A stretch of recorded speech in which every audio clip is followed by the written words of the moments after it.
मग मालिकेच्या आजच्या भागामध्ये आपण पाहणार आहोत की सायली आता प्रतिमा आत्यांसोबत देवळात आलेली असते आणि त्याच वेळेला प्रतिमा आत्या सायलीशी बोलत असतात। तर सायली म्हणत असते की खरं तर ना मी यांना माझ्या आई बाबांना शोधूच नका म्हटलं होतं, कारण ते पुन्हा भेटणार आणि तो पुन्हा मनसतात आणि या सगळ्यांपासून मी त्यांना लांब राहायला सांगत होते। पण नंतर मला जेव्हा कळलं ना मधुभाऊच या सगळ्याचा शोध घेत होते तेव्हा मात्र माझ्या लक्षात आलं की नाही, मधुभाऊंना सुद्धा माझ्या आई वडिलांना शोधाची उत्सुकता आहे, अर्जुनची सुद्धा होती। म्हणूनच मग मी सुद्धा त्यांना काही म्हटलं नाही। मी विचार केला की जर त्यांना आपल्या मनासारखं करायचं असेल तर म्हणूनच मीही शांत बसले आणि त्या लोखंडे दोघांनाही मी आई बाबा मानून बसले। ते लोकांनी दोघांनी मिळून किती त्रास दिलाय ना मी विचारही करू शकत नाही। दुसरीकडे मात्र आता पूजेचं अर्ध सामान गाडीतच विसरलेली असते ही साक्षी। म्हणूनच आता जेव्हा गुरुजी म्हणतात की पूजेचं सामान द्या तेव्हा ती सांगते की अहो मी तर ते गाडीतच विसरले। त्याच वेळेला अण्णा म्हणतात की काय ग तू पण जा बरं पटकन घेऊन ये, आणि अण्णांना तिला ते सामान आणण्यासाठी पाठवून देतात। त्याच वेळेला ते त्याच मंदिरात इकडे मात्र प्रतिभा आणि त्याचसोबत सायली असतात आणि ते लाईनीत उभे असतात। सचिनही आता साक्षी सोबत देवळात असतो आणि त्यावेळेला तो आता ते ओटीचं सामान वगैरे आणण्यासाठी पुन्हा एकदा जातो। साक्षीने डोक्यावरून पदर घेतलेला असतो आणि साक्षी हळूहळू का होईना तिथून जात असते। सायली आणि प्रतिमाचं लक्ष नसतं, ते मात्र दोघीही जण एकमेकांमध्ये गप्पा मारण्यात बिझी असतात। पण त्याच वेळेला ना इकडे मात्र सचिन आणि त्याचसोबत साक्षीचा धक्का प्रतिमाला लागतो, त्यामुळे प्रतिमाच्या हातात ओटीचं सामान असतं ते खाली पडतं। पण त्यावेळेला सायली तिथे असते, सायली हे सगळं सावरते। सायली आता प्रतिमा आत्याला ते ओटीचं सगळं सामान भरून पुन्हा एकदा देते। तर दुसरीकडे आता सायली आणि प्रतिमा पुन्हा एकदा त्या लाईनीत उभे असतात। तर सचिन आणि साक्षी हे गाडीच्या ठिकाणी जातात, कारण त्यांना आता लवकरात लवकर गाडीतून ते ओटीचं सामान आणायचं आहे, म्हणूनच तर ते तिथे गेलेले असतात। तर दुसरीकडे अर्जुन मात्र एकीकडे त्या फोटोकडे एकटक बघत असतो आणि तो विचार करत असतो की हा तर बबली लोखंडेचा फोटो आहे, म्हणजे हीच माझी सायली आहे ना। हा विचार आता त्याच्या मनामध्ये कुठेतरी सारखा येऊ लागलेला असतो। पण जर मला याची पडताळणी करायची असेल तर मला आधी काहीतरी करावं लागेल आणि असा विचार करूनच तातडीने तो तिकडनं बाहेर पडतो। दुसरीकडे मात्र आता सायली आणि प्रतिमा दोघीही जणी लाईनीत उभ्या असतात आणि त्याच वेळेला आता सायलीला फोन आलेला असतो, म्हणूनच सायली कॉल रिसीव्ह करण्यासाठी बाजूला जाते। प्रतिमा मात्र लाईनीतच उभी असते। प्रतिमा समोर पाहत असते। प्रतिमाला आता तो माणूस दिसतो, माणूस म्हणजेच महिपत। महिपत तिला दिसल्यामुळे आता मात्र तिला समजत नसतं की या माणसाला आपण पहिल्यांदा कुठेतरी का पाहिलेलं आहे, असं का वाटतंय। असाच विचार आता तिच्या डोक्यामध्ये येत असतो। महिपत हा समोरच पूजा करत असतो, म्हणजेच ज्या काही राहिलेल्या विधी आहेत त्या सुद्धा पूर्ण करायच्या असतात आणि त्या विधी तो पूर्ण करत असतो। पण दुसरीकडे मात्र आता पाहायला मिळतं इकडे मात्र प्रतिमाला सारखा भास होऊ लागतो आणि ती विचार करते की हे सगळं मला का आठवते, या माणसाचा आणि माझा काय संबंध आहे। ती डोक्याला थोडा ताण देत असते आणि विचार करत असते, पण डोक्यातून कोणत्याही गोष्टी क्लिक होत नसतात। दुसरीकडे सायली आता एका बाईसोबत गप्पा मारत असते। खरं तर ती बाई बऱ्याच दिवसानंतर तिला भेटलेली असते आणि त्या गप्पांमध्ये सायली रमून गेलेली असते। त्यानंतर सायली म्हणते की बघा ना, तुमच्याशी बोलण्यात कधी इतका वेळ निघून गेला ना खरंच काही कळलं नाही। चला मीही निघते, कारण प्रतिमा त्यांना तिथे एकट्या आहेत। तर प्रतिमा आता म्हणत असते की नाही, या माणसाला मी कुठेतरी पाहिलेलं आहे आणि असा विचार करूनच ती हळूहळू जवळ जाते। म्हणजे तिच्या लक्षात येतं की आपण हिला कुठेतरी पाहिलेलं आहे, पण कुठेही तिला कळत नसतं आणि म्हणूनच आता ती पुढे जाते। दुसरीकडे मात्र आता अर्जुन जो आहे तो डायरेक्टला भेटायला आलेला असतो आणि मधुभाऊंना जेव्हा तो भेटायला येतो तेव्हा मात्र आता तो म्हणत असतो की काही झालं ना तरी सुद्धा मला आज सगळ्याच गोष्टीचा निकाल लावायचा आहे। प्लीज मधुभाऊ, माझ्या डोक्यातले जे काही प्रश्न आहेत ते सगळे काही तुम्हीच सोडवू शकता। प्लीज मला माझ्या प्रश्नांची उत्तरं द्या। त्याच वेळेला आता हा फोटो बघा, हा फोटो सायलीचाच आहे ना। त्यावर मधुभाऊ काहीच रिॲक्ट होत नसतात, म्हणजे मधुभाऊ डोळ्यांचे इशारेही करत नसतात। त्यामुळे आता अर्जुन विचार करतो की नक्की काय आहे, म्हणजे माझंच कुठेतरी चुकतंय का। मी मधुभाऊंना हे फोटो दाखवतोय, मग मधुभाऊंना आता तो म्हणत असतो की मला सांगा की ही सायली नाहीये का। त्यावर मधुभाऊ डोळ्यांनी इशारा करून हो असं म्हणतात, म्हणजे त्यांना सांगायचं असतं की ही सायली नाही आहे। तसंच अर्जुनच्या फोनवर चैतन्याचा फोन येतो आणि तो सांगतो की DNA रिपोर्ट हाती लागलेले आहेत। अर्जुन म्हणतो गुड, मग आता तुझ्या ऑफिसमध्ये येऊ का, कुठे येऊ का, घरी येऊ? तर चैतन्याला तो सांगतो की नाही, मी ना मधुभाऊंच्या इथे आहे, म्हणजे मधुभाऊंना जिथे ॲडमिट केलेलं आहे ना तिथेच मी आहे, एक काम कर तू तिथेच ये। मग मधुभाऊंना जिथे ॲडमिट केलेलं आहे त्या हॉस्पिटलच्या बाहेर चैतन्य आलेला असतो। अर्जुनही चैतन्याला भेटायला जातो। तो DNA रिपोर्ट पाहतो। DNA रिपोर्ट पाहिल्यानंतर त्याच्या लक्षात येतं की हे DNA रिपोर्ट तर मॅच नाही आहेत। मग त्यावेळेला हे DNA रिपोर्ट कसे काय मॅच झाले होते हा मुळात प्रश्न असतो। तर आता अर्जुन जो आहे तो त्या बाईकडे जातो, गुलाबबाईकडे। त्या गुलाबबाईकडे गेल्यानंतर अर्जुन आता बबलीचा फोटो पुन्हा एकदा दाखवतो आणि जेव्हा तो बबलीचा फोटो दाखवतो ना तेव्हा मात्र आता त्याला विचारलं जातं की का हो तुम्ही मला सारखा हा फोटो का दाखवताय, म्हणजे तुम्ही त्या दिवशी मला हा फोटो दाखवलात, मी तुम्हालाही म्हटलं की ही बबली लोखंडे, सदा लोखंडे आणि मैना लोखंडेने आमच्याकडे हिला विकलं होतं, मी तुम्हाला हेही म्हटलं होतं, पण आता या मुलीने इतकं काय केले। पण मी तुम्हाला सांगू का, तुमच्या बायकोकडे बघून मला वाटत नाही की ती अशी काहीशी असेल, कारण तुमच्या बायकोचे गुण आणि हिचे गुण हे वेगळेच वाटतात, कारण ही खूप मोठी चोर होती। आणि खरं तर ना हा फोटो याआधी सुद्धा मला बराच वेळा दाखवला, मला असं वाटत नाहीये की तुमची बायको ही अशी सगळी असेल असं देखील आता म्हटलं जातं। मग ह्याआधी तुम्हाला फोटो कोणी दाखवला होता, काय झालं होतं नेमकं मला सांगू शकता का, असं देखील आता म्हटलं जातं। आणि त्याच वेळेला आता याआधी फोटो ना मला एका माणसाने दाखवला होता, त्या माणसाचं नाव माहिती आहे का? मग आता ती गुलाब सांगू लागते की हो मला त्या माणसाचं नाव आठवतंय, तो माणूस महिपत होता। महिपतचं नाव जेव्हा आता अर्जुनला समजतो तेव्हा अर्जुनला अजूनच मोठा धक्का बसतो, कारण मैना आणि सदाने सुद्धा त्याचंच नाव घेतलेलं होतं आणि आता या बाईने सुद्धा त्याचंच नाव घेतलेलं आहे, म्हणजे नक्कीच काहीतरी गडबड आहे। म्हणजे हा महिपत नक्की काय काय मोठा प्लॅन रचून ठेवलेला आहे याने, खरंच ना काहीच कळायला मार्ग नाहीये।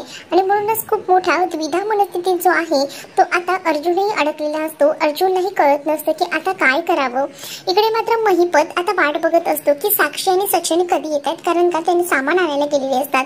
तर त्यावेळेला गुरुजी म्हणतात की आपण बाकी जे काही विधी आहेत ते करून घेऊया, तुम्ही ना एक काम करा, ही दुपारात घ्या आणि पूर्ण ज्या मंदिराला आहेत त्या प्रदक्षिणा घाला। महिपत आता प्रदक्षिणा घालत असतो आणि त्याच वेळेला आता तिकडे मात्र प्रतिमा जी आहे ती त्याच्या मागेच येऊन उभी राहिलेली असते। प्रतिमा आता जवळून त्याला पाहत असते की ह्याला जवळून बघितल्यानंतर आपल्याला काही सुचतंय का, आपल्याला काही लक्षात येते का, या गोष्टी तिच्या डोक्यात येत असतात आणि म्हणूनच ती आता एकदम जवळून त्याला निहाळत असते। आणि त्याच वेळेला आता तिच्या लक्षात येतं की हो या माणसाला मी पाहिलं आहे आणि या माणसामुळेच माझ्यावर कुठचा तरी भयानक असा प्रसंग सुद्धा उद्भवला होता। आणि ती जाळ आणि हे सगळं काही पाहून तिच्या लक्षात येतं की माझ्या तोंडाला जे काही आज वाट लागलेली होती त्या माणसानेच केलेली होती, हेही थोडं थोडं का होईना पुसटचं तिला दिसू लागलेलं असतं।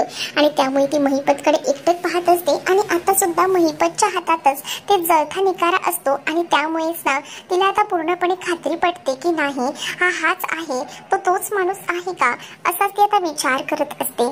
कडे सायली एका बाईसोबत बोलत असते आणि अचानकपणे त्या बाईला ती म्हणते की चला मी येते। आणि तेवढ्यातच ना सायलीचा फोन वाजतो म्हणून सायली कॉल करते। सायलीला आधीच खूप टेन्शन असतं, कारण अर्जुन त्या बाईला भेटायला जाणार असतो, ती बाई काय बोलेल काय नाही या सगळ्या गोष्टी डोक्यामध्ये फिरत असतात। आणि तेवढ्यातच आता तिच्या लक्षात येतं की आपण त्यांना विचारायला हवं आणि म्हणूनच ती अर्जुनला विचारते, अर्जुन मला सांगा, मी तुमच्या फोनची एवढी वाट बघते, काय झालं आहे तिथे, मला सुद्धा उत्सुकता असतेच की काय झालं आहे ते, सांगा ना काय झालं आहे, बोला ना।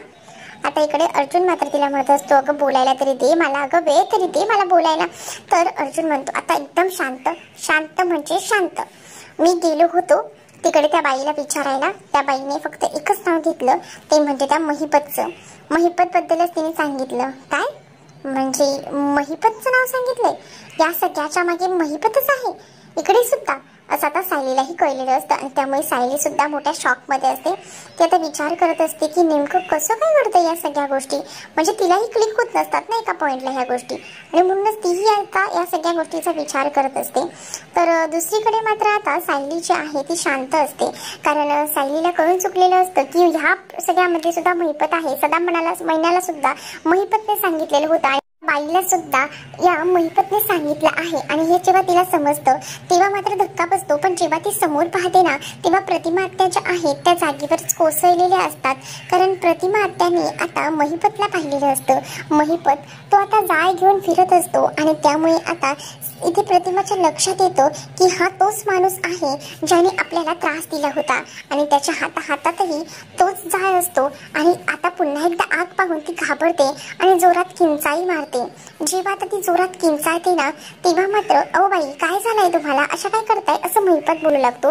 म्हणजे महिपतला असं दाखवायचं असतं की त्याची काही चूक नाही आहे, त्यांनी काही केलेलंही नाहीये आणि हे सगळं तो दाखवत असतो.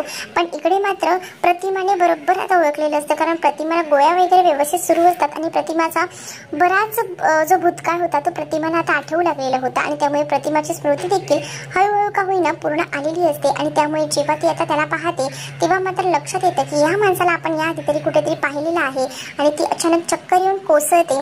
जशी ती चक्कर येऊन पडते तशी मात्र तिथे आता सायली धावत आलेली असते आणि सायली सगळ्यांना हेल्प मागत असते. म्हणत असते की प्लीज जरा मला पाणी देता का, प्लीज मला प्रतिमा त्याला बघायला हवं. आणि त्याच वेळेला आता ती प्रतिमा त्याला बघत असताना ती महिपतवर पण ओरडते, काय रे महिपत तू काय केलंस, तुझ्यामुळे हे सगळं झालं असं देखील ती म्हणते. महिपत म्हणतो सायली वहिनी मी काही केलेलं नाहीये, उलट मी त्यांना म्हणत होतो की घ्या आशीर्वाद घ्या.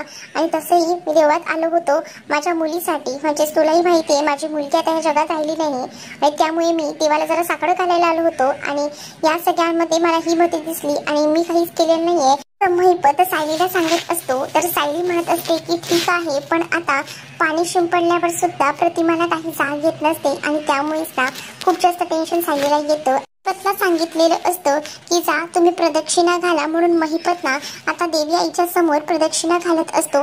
सायली मात्र एकटक त्याच्याकडे पाहत असते कारण हा एवढा कसा काय बदलू शकतो, म्हणजे कधीही देवाच्या पाया न पडणारा माणूस जो आहे तो मात्र आज चक्क देवाच्या इथे गोल गोल फिरतोय. काय चाललंय काय, म्हणजे नेमकं काय आहे ते समजत नसतं. दुसरीकडे अस्मिता जी आहे ती मात्र सुद्धा टेन्शनमध्ये असते कारण सचिनचा काही कॉल मेसेज काहीच आलेला नसतो आणि मग तिच्या डोक्यामध्ये तोच विचार येतो की ह्याने का काही कॉल मेसेजेस केला नसेल, कुठे असेल हा, असे विचार ना डोक्यामध्ये येत राहतात. आणि म्हणूनच ना आता ती ठरवत असते की काही झालं तरी सुद्धा आता मला दिल्लीला जावं लागेल आणि त्याचसाठी ना ती आता बुकिंग करायला सुरुवात करते. आणि त्याच वेळेला जेव्हा ती आता बुकिंग करत असते त्यावेळेला तिला आता अस्मिताला अडवायचं काम कल्पना करत असते. कल्पना म्हणत असते की नको हा बुकिंग करू प्लीज, मी तुला सांगते. पण अस्मिता म्हणते की जर मला भेटायला येणार नसेल मीच जाते. पण कल्पना तिला म्हणत असते की नको एकटीने जाऊ, कारण मला वाटतंय की आता बाबा येतीलच ना 3-4 दिवसात, त्यांचं काम झालं की मग बाबांना घेऊन जा. पण अस्मिता म्हणते की नाही आई मी नाही ऐकणार आहे, मला जायचंच आहे. आणि असं बोलूनच ती तिकीट बुक करत असते. ती त्यावेळेला कल्पनाला विचारते की तू येणार आहेस का. कल्पना बोलते अगं इथे सगळं बंद करून कसं काय येणं पॉसिबल आहे, जरा तरी समजून घे. पण आता तिला ऐकूनच घ्यायचं नसतं. ती सरळ म्हणते की माझं मी बुकिंग केलेलं आहे आणि तसंही मी असं समजेन की मी माझ्या बाळाला जे आहे ना ते पूर्ण जग फिरवते, तसंच मी आता त्या बाळाला दिल्ली दाखवायला घेऊन जाते असं मी काहीसं समजेन. पण आता मी इथे थांबणार नाही आहे असं देखील डायरेक्टली तिने सांगून टाकलेलं असतं आणि तिने आता बुकिंग सुद्धा केलेलं असतं. ती म्हणते की मी आता बिलकुलही थांबू शकत नाही. इकडे प्रतिमाला सायली कशी बशी घरी घेऊन येते आणि जेव्हा प्रतिमाला सायली घरी घेऊन येते तेव्हा मात्र डॉक्टर ही चेकअप करायला आलेले असतात. डॉक्टर म्हणत असतात की आता त्यांना कोणत्यातरी स्ट्रेस आलेला आहे आणि हे सगळं स्ट्रेसमुळे झालेलं आहे, प्लीज तुम्ही त्यांना जास्त लोड देऊ नका कारण त्यांच्यावर ह्या सगळ्याचे परिणाम होऊ शकतात, तुम्ही जास्तीत जास्त काळजी घ्या असं देखील डॉक्टर म्हणतात. आणि त्यामुळे आता डॉक्टर जेव्हा हे सगळं सांगतात तेव्हा कुठे जाऊन इकडे असणाऱ्या या सायलीला लक्षात येत असतं की हे सगळं का होतंय आणि तिने या सगळ्या गोष्टी आठवल्यामुळे तिला त्रास झाला असेल असाच विचार सायलीच्या मनामध्ये येत असतो. डॉक्टर आता औषधं वगैरे सगळं काही लिहून देतात आणि जेव्हा डॉक्टर औषधं वेळेवर घ्यायला सांगतात तेव्हा अजूनही प्रतिमा शुद्धीवर आलेली नसते. त्याच वेळेला नेमकं काय घडलं होतं सायलीला सुद्धा विचारलं जातं. त्याच वेळेला सायली म्हणत असते की काका आम्ही देवळात गेलो होतो, अचानकच हे सगळं घडलं, म्हणजेच ना अचानक ह्या सगळ्या गोष्टी घडल्या आणि त्यामुळेच ना मला खूप जास्त भीती वाटली. मीही विचार केला की ह्या सगळ्या गोष्टी अशा नको घडायला, पण मी तरी काय करू, सगळं अचानक घडलंय त्यामुळे मीही घाबरले. पण मला असं वाटतं ना की काहीतरी गडबड आहे, म्हणजे मला असं वाटतंय की ह्या आगीला बघून घाबरलेत की अजून कशाला. तेवढ्यातच प्रतिमा त्याला शुद्ध येते. प्रतिमा आता शुद्धीवर येते तेव्हा सुद्धा तिला असं लक्षात येतं की आपण घरी आलेलो आहोत की अजून कुठे आहोत असा ती विचार करत असते. आणि त्याच वेळेला आता तिला समोर दिसतं असतं तर अर्जुनही असतो. त्यामुळे अर्जुनही प्रतिमा त्याला पाणी वगैरे देऊ लागतो, तिला शांत केलं जातं. प्रतिमा त्याला सांगितलं जातं की हळू बोल, जे काही सांगायचं असेल ते व्यवस्थितपणे सांग. त्याच वेळेला आता प्रतिमा सांगत असते की तो अगं कोण तो, काय झालं आहे नेमकं सांगशील तर आम्हाला कळेल ना, असं देखील आता प्रतिमा त्याला रविराज बोलत असतात. तर इकडे मात्र सायली म्हणत असते की काय झालं आहे, तुम्हाला काही जाणवतंय का, काही दिसतंय का, कोण होतं तिथे म्हणजे ज्यामुळे तुम्हाला हा त्रास झाला, सांगा ना प्रतिमा त्या, काय झालं आहे. तर आता प्रतिमा त्याला पुन्हा एकदा तो महिपत दिसतो, म्हणजे तिला असा भास होतो महिपत तिच्या समोर उभा आहे आणि त्यावेळेला ती म्हणते की तो होता.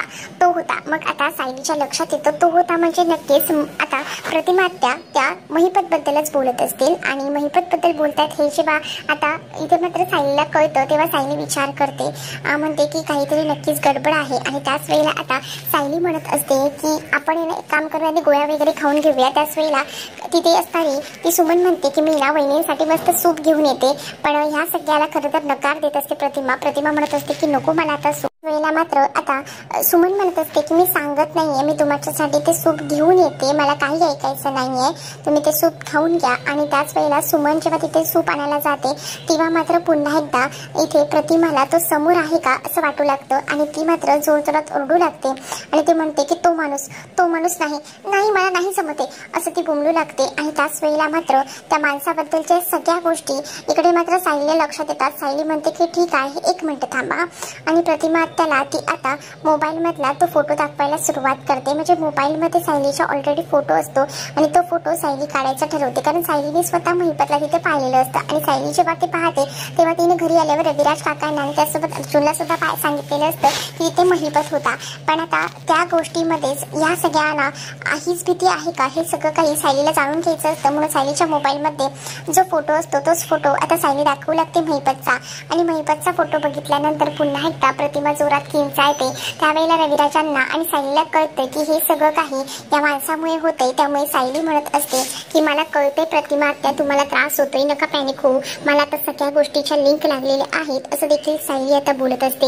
आणि सायली आता आपल्या मोबाईल मधला महिपतचा फोटो जो आहे तो दाखवायचा बंद करते, मोबाईल साईडला ठेवून देते, कारण प्रतिमा आत्यावर खूप जास्त असे परिणाम होत असतात, कारण प्रतिमा आत्या खूप जास्त हायपर झालेली असते आणि हे सगळं अर्जुनने पाहिलेलं असतं. म्हणून अर्जुन आता सायलीला सुद्धा शांत व्हायला सांगत असतो. दुसरीकडे मात्र सायली म्हणत असते की आता मला या सगळ्या गोष्टी कळायला लागलेल्या आहेत. तर आता सायलीकडे बघत असतात दोघंही जण, म्हणजे रविराज आणि त्याचसोबत अर्जुन. तर रविराज आता प्रतिमाला विचारायचा प्रयत्न करत असतात की काय झालं आहे नेमकं, मला तू सांगशील का, तू सांगितल्याशिवाय मला कसं कळणार आहे.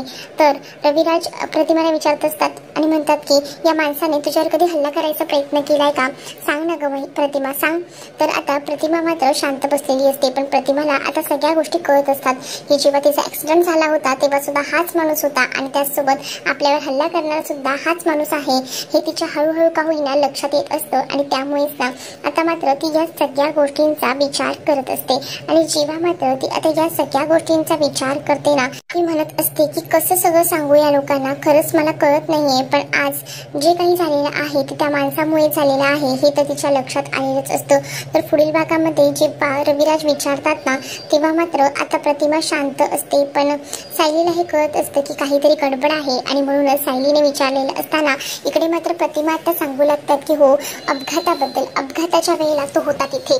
आणि हे जेव्हा आता कळतं प्रतिमाकडनं रविराजांना तेव्हा रविराज म्हणतात की जर अपघाताच्या वेळेला जर तो तिथे होता तर तो आता माझ्यापासून वाचत नसतो, म्हणजे मी नाही ना त्याच्या नरडीचा घोट घेतला तेव्हा बघ मी तेव्हाच कुठे जाऊन शांत बसेन, कारण आज आमची जी अवस्था आहे, माझं कुटुंब उद्ध्वस्त झाले, त्याला सर्वस्वी तो जबाबदार असेल तर त्याला मी सोडणार नाही अशी देखील रविराजांनी आता शपथ घेतलेली असते. आणि त्यामुळे आता खूपच जास्त या मालिकेला भयानक असं वळण आलेलं आहे. तर तुम्हाला हा भाग कसा वाटतोय ना हे नक्कीच मला कमेंटमध्ये सांगा. त्याचसोबत तुम्ही जर आपल्या चॅनलवर नवीन असाल ना तर चॅनलला सबस्क्राईब करायला विसरू नका. चला तर मग भेटूया पुढच्या भागामध्ये, तोपर्यंत टाटा बाय. व्हिडिओ आवडला असेल तर व्हिडिओला लाईक करायला विसरू नका. चला तर मग भेटूया पुढच्या भागात, तोपर्यंत टाटा बाय.